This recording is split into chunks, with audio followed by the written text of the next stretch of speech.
제가 지금 여름에도 걸리지 않는 감기를 걸려가지고 말하고 이렇게 서 있는 것들이 좀 불편한데, 그럼에도 불구하고 여러분들 기도해 주셔서 잘 전할 수 있도록, 말씀 잘 전할 수 있도록. 지금 머리가 해롱해롱해가지고 뭐 하고 있는지 잘 모르겠는데, 여러분 이 시간에 정말 주의 은혜가 있어서 듣는 자나 전하는 자나 주의 은혜가 있는 시간 되어지기를 간절히 소망합니다. 여러분, 이 오순절날에 강력한 성령의 임재가 있었어요. 여러분, 물리적 현상들이 있었죠. 급하고 강한 바람의 소리가 들려졌어요. 여러분, 그 바람 소리는 무엇이었어요? 그 하나님의 호흡, 하나님의 생기, 죽은 자가, 마른 뼈가 살아나는 그런 하나님의 숨결이셨습니다. 그리고 그 사람 위에 또 무엇이 보여졌어요? 불이 임하여지는 것, 각 사람 위에 임하여 있는 것 보게 하셨어요. 그 불은 어떤 불이에요? 꺼지지 않는 불로서 쭉정이를 태우는, 우리 모든 죄악들을 태우는 성령의 불이었어요. 그리고 세 번째로는 그들이 무엇했어요? 성령이 말하게 하심을 따라 방언을 했어요. 이때의 방언은 각 나라의 언어, 외국어를 말했다는 것이죠. 여러분, 이런 현상, 성령이 임하여지자, 성령이 충만하게 되자, 여러분 그 안에 있는 마른 뼈와 같은 소망 없는 그들에게 생명이 주어지고, 그 모든 죄악을 불태우시며 또 성령이 말하게 하시는 그 말들을 전할 수 있는 외국어도, 여러분 그 소통이 단절이 있었던, 그 외국어로 단절이 있었던 그 모든 것들이 주의 말씀으로 하나님의 큰 일을 전할 때 하나 되게 하시는 놀라운 역사가 있어졌다는 것이죠. 여러분, 이 일들을 바라볼 때에 그 디아스포라, 여러 지역에 흩어졌던 그 디아스포라 유대인들이 이렇게 와서 그 갈릴리 출신의 사람들이 그 성령의 충만을 받고 외국어를 막 이야기하고 있을 때에 그들의 반응이 어땠는가? 오늘 본문 2장 12절을 보니까 이렇게 이야기하고 있네요. 함께 읽어봅시다. 시작. 다 놀라며 당황하여 서로 이르되 이 어찌된 일이냐 하며. 도대체 이게 어찌된 일이냐? 저 사람들이 다 갈릴리 출신의 사람들이 아니냐? 그런데 어떻게 우리나라의 말로 이 사람들이 하나님의 큰 일을 전하는 것을 들을 수 있단 말이냐? 라고 이야기하고 있다는 거예요. 그래서 어떤 사람들은 저 사람들이 술에 취했다라고 이야기하고 있다는 거예요. 술에 취한 것 아니냐? 여러분, 우리가 술에 취할 때 외국어를 합니까? 외래어를 합니까? 예? 여러분, 술에 취하면 외국어를 하는 거예요? 외래어를 하는 거예요? 알아들을 수 없는 외래어를 하는 거예요. 뭐 소통이 되지 않아요. 여러분, 뭐 미국 사람이, 중국 사람이, 일본 사람이 알아들을 수 있는 말이 아니에요. 외국어가 아니고 외래어를 하는 거죠. 알아들을 수 없는 말들을 하는 거예요. 그러나 지금 이 당시에 성령이 임할 때에는 무엇을 하는 거예요? 외국어를 하는 거예요. 그 언어로 나누어져 있던 그들의 말들이 하나님의 큰 일을 전함에 있어서 그 언어의 장벽을 뛰어넘어서 하나님의 하나 되게 하시는, 하나님의 복음을 알아갈 수 있도록 하나님이 역사하시더라는 것이죠. 여러분, 이런 일들이 우리 가운데도 일어나기를 간절히 소망합니다. 성령이 강력히 부어져서 성령의 충만한 은혜가 우리 가운데도 있어져서 마른 뼈와 같은 소망이 없는 우리들에게도 하나님이 그 생기를 불어넣어 주시고, 하나님의 바람을 불어넣어 주시고, 또 불로 임하셔서 우리 모든 죄악을 태워주시고, 또 언어의 장벽을 뛰어넘어서 하나님의 큰 일을 담대하게 선포하며 걸어갈 수 있는 저와 여러분의 삶 되어지기를 간절히 소망합니다. 여러분, 그 베드로가 술에 취한 것 아니냐라고 하는 말을 들었을 때 무슨 소리냐? 지금은 제 3시가 아니냐? 그 당시에 제 3시는 아침 9시라는 거예요. 아침 9시인데 무슨 술에 취한단 말이냐? 그럴 수 없다는 것이에요. 그러면서 오늘 우리가 읽지는 않았지만 14절 2장 14절 이하부터 이제 베드로가 이 일이 어찌된 일인지를 그 디아스포라 유대인들 앞에서 이 현상, 지금 성령이 충만하게 임한 이 현상이 무슨 의미인지를 설교하기 시작합니다. 여러분, 베드로가 이 많은 사람들 앞에서요, 이 일이 어찌된 일인지를 설교하는데, 여러분 저처럼 이렇게 원고를 준비하고 한 설교였을까요? 그렇지 않아요. 원고를 막 준비해서 무슨 말을 할까 뭐 탈구하고 그렇게 전한 설교가 아니라, 여러분 지금 베드로에게 누가 임하신 거예요? 성령이 임하셨어요. 성령이 말하게 하시는 그 은혜를 따라서 지금 이 일이, 이 현상이 무슨 의미인지를 베드로가 담대하게 선포하고 있더라는 것이죠. 여러분, 이 베드로의 설교가 무엇을 이야기하고 있을까? 이 베드로를 통하여서 전하시는 하나님의 말씀은 큰 대지가 두 개가 있어요. 먼저는 그 14절부터 21절까지인데요. 여러분, 그 큰 대지 첫 번째는 무엇이냐면 언약의 성취라는 거예요. 뭐의 성취요? 언약의 성취였다는 거예요. 여러분, 성령이 임하신 것, 성령이 지금 120명에게 임한 이 사건은 그냥 우연히 일어난 일이 아니라는 거예요. 여러분, 이 일은 이미 구약시대에 요엘 선지자를 통하여 예언하신 말씀이었다는 것이죠. 그러면서 베드로가 지금 설교를 하고 있는데 그 요엘서 2장 28절부터의 말씀을 지금 인용하여서 지금 이 일이 하나님이 예언하신, 하나님이 그 약속하신 언약이 지금 성취되고 있는 것이다 라고 말씀하고 있다는 것이죠. 그래서 우리가 요엘서 2장 28절을 한번 읽어볼까요? 뭐라고 이야기하고 있는지 함께 읽어봅시다. 시작. 내가 내 영을 만민에게 부어주리니 너희 자녀들이 장래일을 말할 것이며 너희 늙은이는 꿈을 꾸며 너희 젊은이는 이상을 볼 것이며. 아멘. 여러분, 지금 이 120명의 제자들에게 성령이 임한 것은 어떤 말씀의 성취라는 거예요? 그 구약의 요엘 선지자를 통하여 예언하신 그 말씀이 지금 우리에게 이루어졌노라고 이야기하고 있더라는 것이죠. 여러분, 요엘서 2장 28절에는 언제 그 성령이 임하겠다라고 말씀하고 있냐면 그 후에요. 그 후에. 그러나 오늘 우리가 보낸 여러분 이 사도행전 2장의 말씀에는 뭐라고 말씀하고 있나요? 말세예요. 말세. 여러분, 말세에 그 영을 부어주시겠다라고 말씀했다는 거예요. 여러분, 말세에, 그리고 그 요엘서에서의 그 후에는 어떤 의미였을까? 여러분, 그 후에는 바로 예수님이 오셔서 십자가에 죽으시고 부활하신 이후, 승천하신 그 이후에 누구를 부어주시겠다는 거예요? 성령을 부어주시겠다라고 말씀하고 계셨던 것이죠. 여러분, 그래서 우리에게 말세는 무엇이 말세냐면 예수님이 승천하신 이후부터 언제까지? 재림하실 그때까지가 다 뭐예요? 말세예요. 여러분, 지금 이 시대에 하나님이 무엇을 부어주시겠다라고 약속하신 거예요? 바로 성령을 부어주시겠다라고 약속하셨는데 그 약속이 바로 이 제자들, 그 120명의 마가의 다락방에 모여있던 그들에게 그 성령이 지금 성취되었다라고 말씀하고 있더라는 것이죠. 여러분, 그런데 누구에게 이 성령을 부어주시겠다라고 말씀하고 있습니까? 오늘 말씀을 보니까 모든 육체에게, 여러분, 모든 육체에게 이 성령을 부어주시겠다라고 약속하고 계시다는 거예요. 여러분, 왜 모든 육체에게라고 말씀하고 있는 것일까? 여러분, 도대체 육체는 어떤 의미를 가지고 있기에 성령이 이 모든 육체에게 임하고 있는 것일까? 창세기 6장 3절의 말씀에 이렇게 말씀하고 있었죠. 함께 읽어봅시다. 시작. 나의 영이 영원히 사람과 함께 하지 아니하리니 이는 그들이 육신이 됨이라. 여러분, 원래는 하나님이 사람을 지으셨을 때에 그 코에 뭘 불어넣으셨어요? 생기를 불어넣으셨어요. 그래서 원래 여러분 지음받았던, 창조받았던 그 아담과 하와에게는 하나님의 영이 함께 계셨던 것이죠. 그러나 그 하나님의 사람들이, 여러분 하나님의 백성들이 못하는 거예요. 그 하나님의 뜻대로 살아가지 않는 거예요. 세상을 좋아하는 거예요. 이 육신을 따라 살아가기를 소망하고 있더라는 것이죠. 그러므로 인해서 하나님이 말씀하시는 거예요. 하나님의 영이 이제는 그 사람과 함께 하지 아니하리라. 그래서 우리가 무엇이 되어버렸다고요? 육신, 육체, 고깃덩어리와 같은 삶이 되어져 버렸다는 것이죠. 여러분, 하나님이 떠난 그 삶, 하나님이 떠난, 하나님의 영이 함께하지 않는 그 삶, 여러분 그 삶은 마치 고깃덩어리와 같은 이 세상만을 살아가는, 이 세상만을 추구하는 여러분 육체가 되어 버린 것이죠. 그런데 그런 육체에게 하나님이 지금 뭐라고 약속하고 계시는 거예요? 나의 영을 다시금 이 모든 육체에게, 하나님이 떠난 그들에게, 하나님을 사랑하지 않는 그들에게 내가 그 모든 육체에게 이 영을 부어주시겠다라고 약속하고 계시는 거예요. 여러분, 성령이 부어지는 것은 내가 잘났고 내가 주님 앞에서 뭐 많은 것을 해야만, 내가 선하고 바르게 살아가야만 받을 만한 자격과 조건이 있어야만 성령이 부어지는 게 아니고 우리는 여전히 어떤 존재예요? 육체예요. 육체, 하나님의 뜻대로 살지 않는 죄악 가운데 있는 여러분 불신하는 에 있는 사람들이라는 거예요. 그럼에도 불구하고 그런 자, 여러분 그런 자들에게 지금 누구를 주시겠다는 거예요? 죄의 성령을 부어주시겠다는 거죠. 하나님의 영을 부어주시겠다는 거예요. 내가 잘나서, 내가 뭐 하나님의 뜻대로 살아서 내가 하나님을 더 기쁘시게 해서 하나님 앞에 더 받을 만한 어떤 자격이 있어서 성령을 주시겠다고 약속하신 게 아니고, 하나님의 뜻대로 살지 않는 이미 죽어버린 생명 없는 마른 뼈와 같은 저와 여러분들에게 성령을 주시겠다라고, 모든 육체에게 부어주시겠다라고 약속하고 있더라는 것이죠.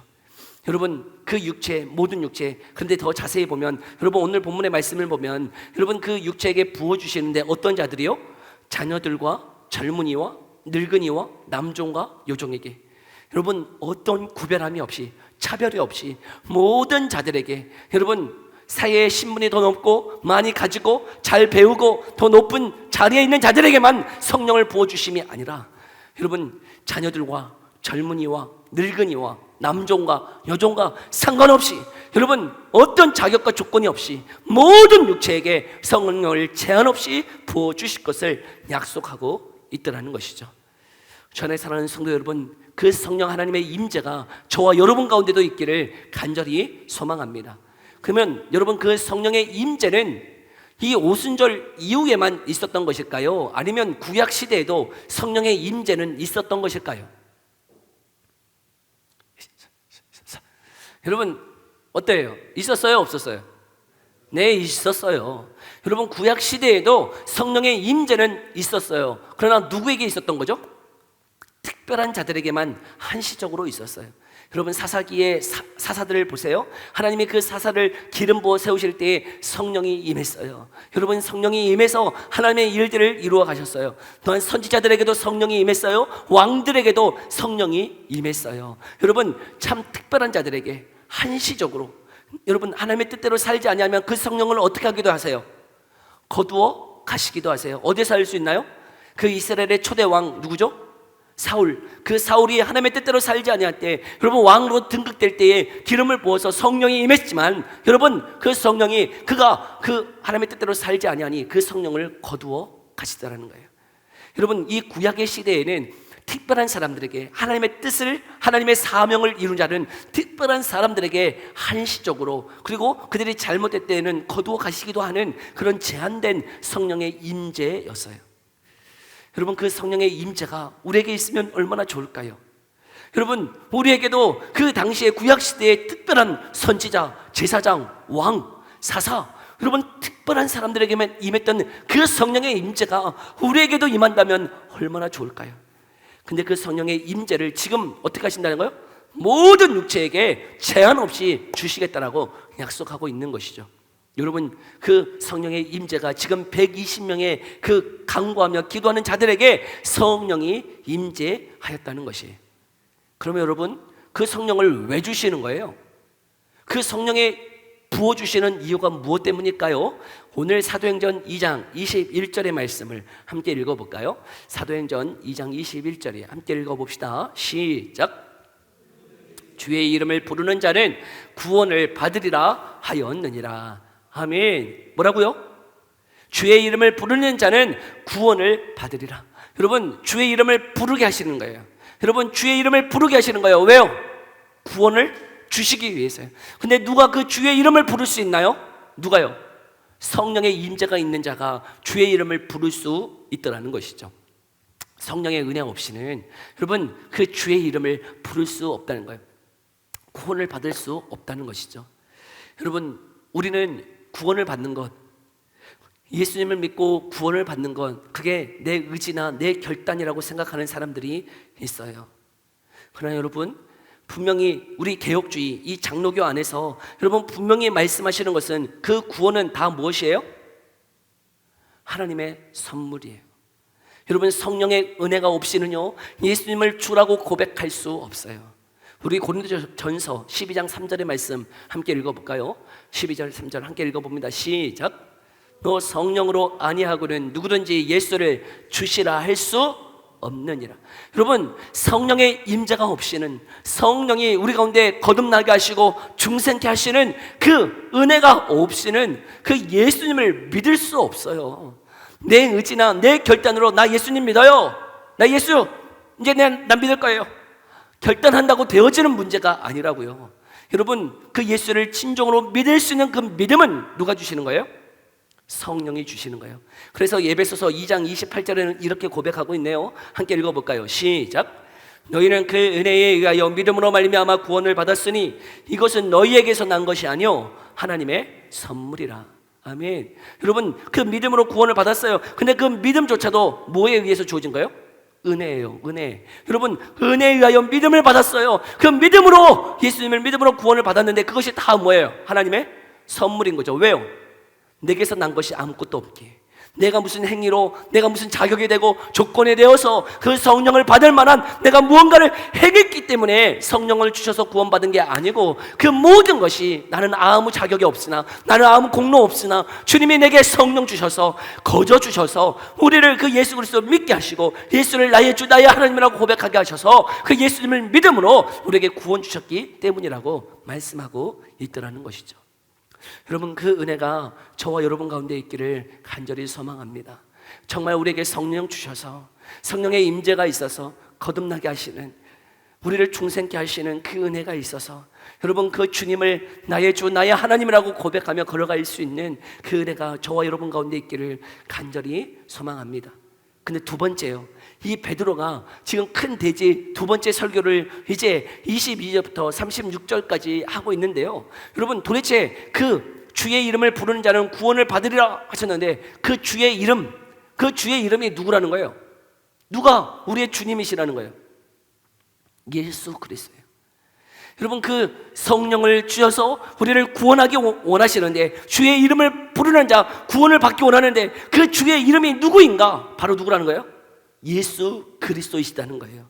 우리가 불러야 되는 그 주의 이름은 다른 이름이 아니고 예수 그리스도를 부르게 하셨다는 것이죠. 그래서 큰 대지 두 번째 이 베드로가 설교할 때에 그 주의 이름이 누구인지를 그 예수님의 십자가의 죽으심과 부활의 사건을 통하여서 우리에게 지금 이야기하고 있더라는 거예요. 그래서 사도행전 2장 23절을 보면 뭐라고 말씀하고 있냐면, 그가 하나님께서 정하신 뜻과 미리 아신 대로 내준 바 되었다라고 말씀하고 계세요. 그분의 십자가의 죽으심, 여러분, 그 죽으심은 죄인이 죽은 게 아니에요. 죄가 많아서 하나님의 율법을 어겼기 때문에 예수님이 죽으신 것이 아니고, 하나님께서 정하신 뜻과 미리 아신 대로 그 십자가에 내준 바 된 사건이다 라고 하는 것을, 그 십자가의 죽으심 사건의 의미가 무엇인지를 설명하고 있더라는 것이죠. 또한 그분의 부활을 통하여서, 그분이 살아나심을 통하여서 우리가 그 부활의 증인이 되었음을 이야기하고 있더라는 거예요. 2장 32절에 우리가 그 부활의 증인이다 라고 이야기하고 있는 것이죠. 여러분, 성령이 임하자 우리가 주의 이름을 부르고 구원을 받게 하셨어요. 근데 더 중요하게 그 불러야 되는 주의 이름이 누구임을 깨닫게 하시는 거예요. 예수님이심을 깨닫게 하시더라는 거예요. 성령이 임하자, 여러분, 무엇이 환해지는 거냐면 예수님의 죽으심과 부활의 의미가 무엇인지 여러분 너무나 명확하게 내 안에서 깨달아지는 은혜가 있더라는 것이죠. 여러분, 제자들에게도 그 은혜가 있었던 거예요. 여러분, 제자들에게도 성령이 임하자 예수님의 죽으심과 그의 부활의 의미가 무엇인지를 이미 이전에 예수님은 제자들에게 여러 번 말씀하셨어요. 야, 내가 죽고 내가 살아나리라, 내가 죽어야 되는 이유가 무엇인지를 여러분 제자들에게 여러 번 설명해 주셨어. 그런데도 깨달아요? 못 깨달아요? 못 깨달아요. 근데 언제 깨닫게 되는 거예요? 언제요? 여러분, 성령이 임하자 그 성령께서 예수님의 죽으심과 그 부활의 의미가 무엇인지를 여러분 그들이 깨달아 아는 은혜가 있어지더라는 것이죠. 여러분, 그 은혜가 저와 여러분 가운데도 있기를 간절히 소망합니다. 저에게도 저의 삶에 그 대전환에 삶의 참 변화가 있었을 때에 정말 성령의 임재가 있었어요. 저는 4대째 모태신앙이고, 그리고 어렸을 때부터 목회자가 꿈이었기 때문에 신학교에 갔어요. 근데 제가 여러 번 말씀드렸지만 신학교 가서 그 예수님 못 믿겠더라고요. 그 신학을 공부하면서, 성경을 공부하면서 여러분, 저는 그 예수님을 믿을 수가 없었어요. 왜냐하면 내가 학습된 것 같았거든요. 제가 그 집안에서, 이 사대째라고 하는 그 집안에서 저는 어렸을 때부터 교회만 다녀봤지 불교를 한 번도 가본 적이 없어요. 근데 내가 불교를 가면 불교도 잘 믿을 것 같은 거예요. 내가 천주교를 갔다면 천주교도 잘 믿을 것 같은 거예요. 이슬람을 갔다면 알라를 잘 섬겼을 것 같은 거예요. 내 안에 그런 종교심 때문에, 내 안에 이 인간이라고 하는 연약한 마음이 있어서 내가 하나님을 본 것도 아니고 하나님의 음성을 들은 것도 아니고 하나님을 내가 경험해 본 것도 아닌데, 분명히 여러분 어렸을 때는 중고등학교 때 기도하면서 눈물도 많이 흘렸어요. 회개도 많이 했어요. 제 안에 이게 음란과 더러움과 추함과 부모님 앞에, 친구 앞에, 사람들 앞에서 부끄럽고 추한 것들이 너무 많아서 용서해 달라고 회개하는 것 많이 했어요. 그럼에도 불구하고 신학교 가서 이렇게 보니까요, 하나님이 안 믿어지는 거예요. 안 믿어져요. 여러분, 그때 안 믿어지게 살아가는 저의 삶에도 하나님이 성령을 부어주시더라고요. 아무 자격 없는 자에게요, 성령을 주시는데요, 그때 깨달아지는 게 뭐냐면, 여러분, 하나님이 살아계세요. 하나님이 살아계시는데 그 예수님의 죽으심과 부활의 의미가, 이전에는 나 알아요. 예수님 누구 때문에 죽으셨어요? 예수님 누구 때문에 죽으셨어요? 저 사람 때문에요? 저 사람 때문에? 아니요. 우리는 예수님 다 나 때문에 죽었다고 고백은 해요. 근데 그 감격과, 여러분, 그 고백이 그냥 머리로만 고백하고 있는 거예요. 지성으로만 고백하고 있는 거예요. 그 죽음이 진정 나를 위한 죽음이었다라고 여러분 깨달아 알아지는 은혜가 없었단 말이죠. 여러분, 그런데 이 성령의 은혜가 있어지자 여러분 통곡하기 시작하는데, 여러분 그 자리에서 그렇게 울 자리가 아니었어요. 거기서 그렇게 나 혼자 울 자리가 아닌데 정말 그 누구도 신경 쓰지 아니하고 거기서 2시간 내내 펑펑 울었어요. 얼마나 가슴이 저미든지, 그 가슴이 얼마나 아프든지, 정말 나 같은 죄인을 살리시려고 예수님, 죄 없으신 그 예수님이 날 위하여 십자가에 죽으셨다는 그 사실 앞에요, 얼마나 통곡하고 하나님 앞에 그 닭공 같은 눈물을 흘리면서 회개했는지.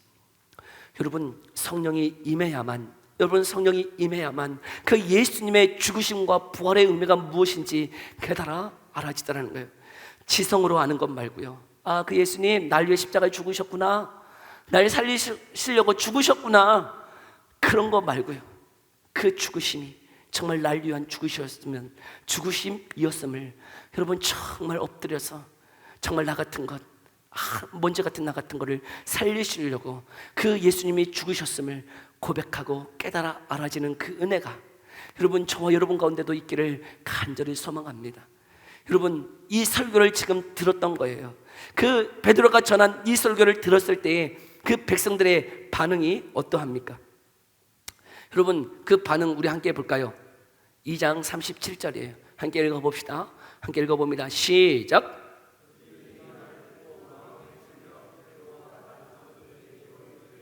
형제들아, 우리가 어찌할꼬 하거늘. 여러분, 이 설교를 들었을 때에 여러분 그 형제들의 반응이 어떠해요? 우리가 어찌할꼬, 도대체 우리가 어떻게 해야 되는가? 마음의 찔림이 있었다는 거예요. 여러분, 이 마음의 찔림은 그냥 이렇게 살면 안 되는데 하는 양심의 가책을 느낀 그 정도의 수준이 아니에요. 아까 전에 제가 제 간증을 잠시 했지만 여러분, 그 주님의 말씀 앞에서요, 여러분 마치 창으로 그 가슴을 찌르듯이요, 마치 날카로운 칼로 가슴을 도려내듯이 여러분 그 찔림이 우린 가운데 있었다는 것이, 여러분 주의 말씀이 들을 때 그 말씀이 마치 나에게 해주시는 말씀처럼 들려지더라는 거예요. 이 말씀이 저 사람 들어야 되는데 저 누구 들으라고 하신 말씀이구나, 그렇게 들려지는 게 아니고 이 말씀이요 나에게 지금 하고 있는 말씀으로 들려지더라는 거죠. 하나님의 살아있는 말씀으로. 그래서 그 말씀으로 여러분 그 백성들이 다 지금 받고 있는 거죠. 여러분, 근데 왜 마음이 찔렸을까? 왜 그랬을까? 우리 한 구절의 말씀 한번 읽어볼까요? 히브리서 4장 12절인데요 함께 읽어봅시다. 시작.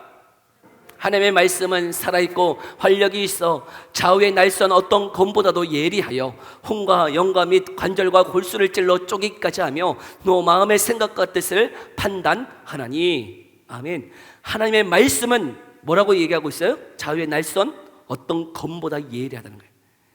하나님은요, 여기 어떤 검, 이 검은 어떤 검이냐면 여러분 우리를 수술하는 그 수술의 칼이에요. 수술의 칼.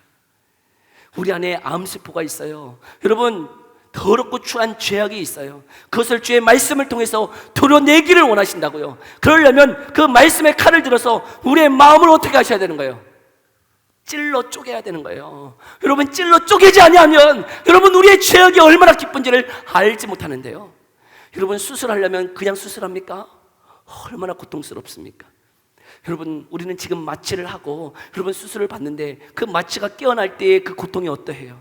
수술한 다음에, 마취가 깨어난 다음에 그 아픔, 그 고통 말할 수 없잖아요. 저도 아킬레스건 이게 수술했을 때 그 마취가 다 풀리고 난 다음에 그 밤에 얼마나 절규했는지 몰라요. 사모가 옆에 있을 수 없을 정도로 막 사모가 너무 고통스러워할 정도로 왜? 너무 아프니까. 너무 아프니까. 여러분, 그 한날은, 수술 끝난 그 밤은 너무나 아프더라고요. 여러분, 지금 죄악된 우리들을 살리시기 위해서 하나님의 말씀을 통하여서 여러분, 우리를 찌르시는데 그냥 대충 찌르시는 게 아니에요. 수술하는데 여러분, 그 암세포를 가지고 있는데, 죄악된 그 죄악을 가지고 있는데, 여러분 그냥 대충 찔러가지고 어떻게 수술합니까?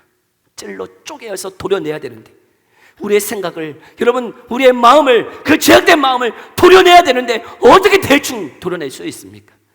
여러분, 하나님의 말씀이 살아있어서 이 시간 우리의 마음을 여러분 수술해 주시는 그 은혜가 저와 여러분 가운데 있기를 간절히 소망합니다. 하나님, 우리에게도 이런 은혜가 있게 해 주옵소서. 우리가 어찌할꼬, 우리가 어떻게 해야 하는가? 여러분, 그때에 베드로가 이야기합니다. 사도행전 2장 38절인데요 함께 읽어볼까요? 뭐라고 말씀하고 있는지 함께 읽어봅니다. 시작. 너희가 회개하여 각각 예수 그리스도의 이름으로 세례를 받고 그리하면, 아멘. 여러분, 우리가 어찌할꼬 마음에 찔린 자에게서 이제 드러나야 되는 것이 무엇이라는 거예요? 회개예요, 회개. 여러분, 이 회개는 마음이 찔려졌을 때, 여러분 정말 주의 말씀을 통하여서 내 삶에 비추어 주셨을 때, 내가 얼마나 죄인인지를 깨닫게 해 주셨을 때, 여러분 이전에는 저의 삶을 이렇게 돌아볼 때 그냥 제가 범하고 있는 몇 가지의 죄악들, 더럽고 추한 죄악들, 부모님 앞에 거짓말하고 뭐 돈 훔치고 그렇게 했던 그 내가 행하고 있는 몇 가지의 죄악들을 가지고 내가 죄인인 줄 알았어요. 그런데요, 성령이 내 가운데 임하여 지자 정말 큰 죄악은 무엇이냐면, 그 하나님을 하나님으로 여기지 않고 살아가는 그 내 마음에, 내가 하나님 되어 살아가고 있는 그 마음이 가장 큰 죄악임을 깨닫게 해주시더라고요. 내가 하나님을 하나님으로 여기지 않아요. 하나님이 내 종이야. 하나님, 왜 이거 안 해주세요? 하나님, 왜 나를 축복해 주지 않으세요? 하나님, 내가 이렇게 기도하는데 내 길이 왜 이렇게 형통하지 않아요? 내 길이 왜 이렇게 어렵고 힘드나요? 하나님을 하나님으로 섬기지 않는 그 죄악된 마음, 내가 하나님 되어서 살아가고 있는 그 죄악의 마음을 비춰주실 때야 비로소 알겠더라고요. 내가 얼마나 죄인인지. 내가 여전히 내가 하나님 되어서 내가 하나님을 조정하고 있는 죄악된 죄인임을 깨닫게 하시고요, 회개케 하시더라고요. 여러분, 그 은혜가 우리 가운데도 있기를 간절히 소망합니다. 하나님은 살아계신 그 말씀으로 지금도 여전히 우리를 수술하기를 원하세요. 고치기를 원하세요. 그런데 여러분, 우리가 어찌 해야 됩니까? 하나님이 비추시는 그 은혜가 있을 때 회개하십시오. 여러분, 회개는 우리가 하는 거예요. 내 결단이에요. 내 결심이에요. 여러분, 근데 그 성령의 비추시는 은혜, 말씀을 깨닫게 하시는 그 은혜 없이는 회개가 일어나지 않더라는 거예요.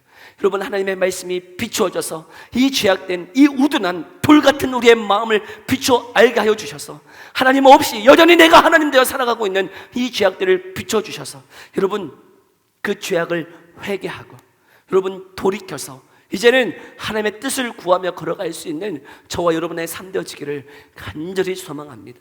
여러분, 성령의 은혜가 있어야 되는 거예요. 성령의 비추심이 우리 가운데 있어야 하더라는 거예요. 여러분, 이 회심은 회개하고 그 예수 그리스도를 믿는 거예요. 여러분, 예수님을 믿는다라고 할 때 반드시 뭐가 먼저 전제하고 있는가요? 회개가 있어요. 여러분, 회개 없이 믿음은 없어요. 여러분, 우리가 날마다 예수 그리스도를 믿는다라고 얘기하는데, 여러분, 그 믿음은 회개가 있는 거예요. 회개 없는 믿음은 없어요. 내 모든 죄악들을 고스란히 다 가지고 가면서 예수님을 따를 수는 없는 거예요. 여러분, 여전히 똥, 오줌, 오물들을 내 몸에 다 붙이고 예수님을 따라갈 수 없는 거예요. 여러분, 이 모든 오물들을, 이 모든 여러분 더러운 것들을 어떻게 해야 되는 거예요? 잘라내야 되는 거예요. 주의 보혈로 씻김을 받아야 하더라는 거예요. 여러분, 그 은혜가 우리의 삶 가운데 있기를 간절히 소망합니다. 근데 이런 설교를 이렇게 듣다 보면, 목사님, 그런 회개 하고 싶지 않은데 나 그냥 예수님 적당히 믿고 천국 가고 싶어요. 나 그렇게 막 열렬하게 회개하고 막 성령의 충만함 받고 싶진 않아요. 나 그냥 적당히 예수님 믿고 천국 가고 싶어요. 이런 그런 마음 있죠. 그렇죠? 사모가 저한테 그랬어요. 사모의 마음이 여러분의 마음 같아요. 성령의 충만함 받고 싶은 마음 없어요. 그거 너무 거대해서 난 그런 거 바라지 않아. 막 여러분 성령의 충만함 받으라 그러면 막 도전이 돼요? 아니요, 그거 저 사람 받게 해주세요. 저는 필요 없어요. 성령이 충만하면 저 사람 받게나 저 권사님이나 받게 해주시고, 저는 충만함까지는 바라지 않고요, 예수 믿고 구원받는 천국 가는 거기 그 한계를 긋고 있지는 않나요? 여러분, 성령이 임재했다면, 성령이 임재해야만 무엇이 있는 거예요? 구원이 있는 거예요. 여러분, 성령의 임재 없이는 구원은 없어요. 여러분, 그 성령이 임재하면 우리 가운데 뭐가 있는 거예요? 회개가 있는 거예요. 그리고 믿음이 있는 거예요. 성령의 임재가 있어야 회심이 있고, 여러분, 믿음이 있는 거예요. 그 회심이 있는 자들에게 드러나는 열매는 무엇이냐면 그 성령의 충만을 추구하며 살아가는 삶이라는 거예요. 여러분, 태어났어요? 어린아이가 태어났어요. 어린아이가 맨날 젖만 빨고 사나요? 젖만 물고 있나요? 뭘 먹어야 되는 거예요? 자라나야 되는 거잖아요. 단단한 음식을 먹어야 되는 거잖아요. 어떻게 태어났는데 성령의 임재가 됐는데 그 성령의 임재를 통해서 나는 적당하게 살아갈라, 나는 젖만 먹고 살겠다 하는 사람이 어디 있겠어요?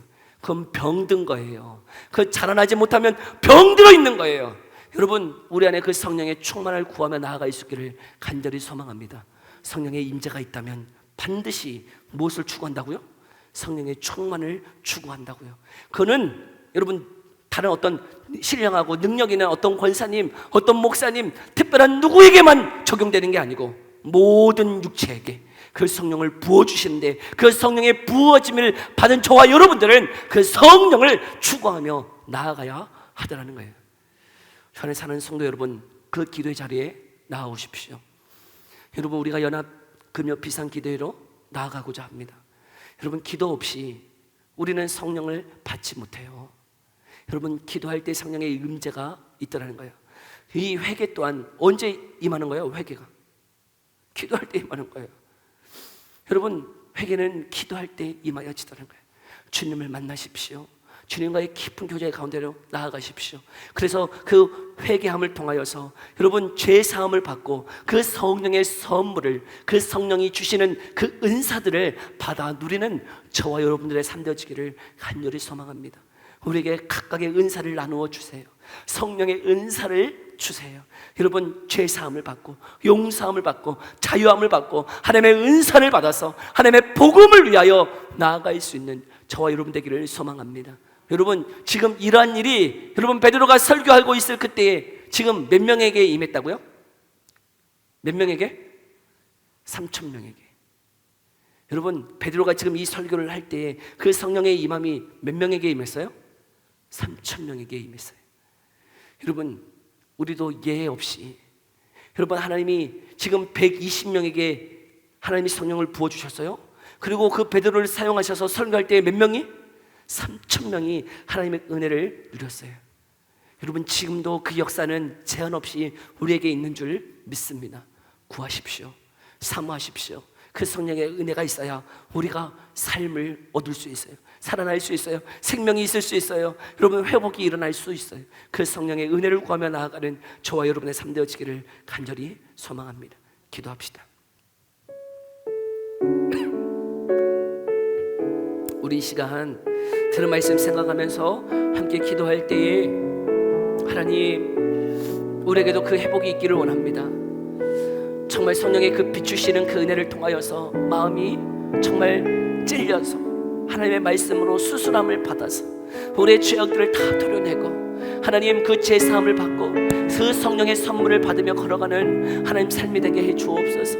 하나님, 그 모든 육체에게 주시겠다고 약속하신 그 성령 하나님 내게도 허락하여 주시사 예수 그리스도를 믿고 정말 그 안에 복됨과 아름다움을 회복하며 걸어갈 수 있도록 은혜 베풀어 달라고 우리 이 기도 제목 가지고요, 우리 함께 기도하며 나아갑시다. 기도하겠습니다. 살아계신 하나님 감사합니다.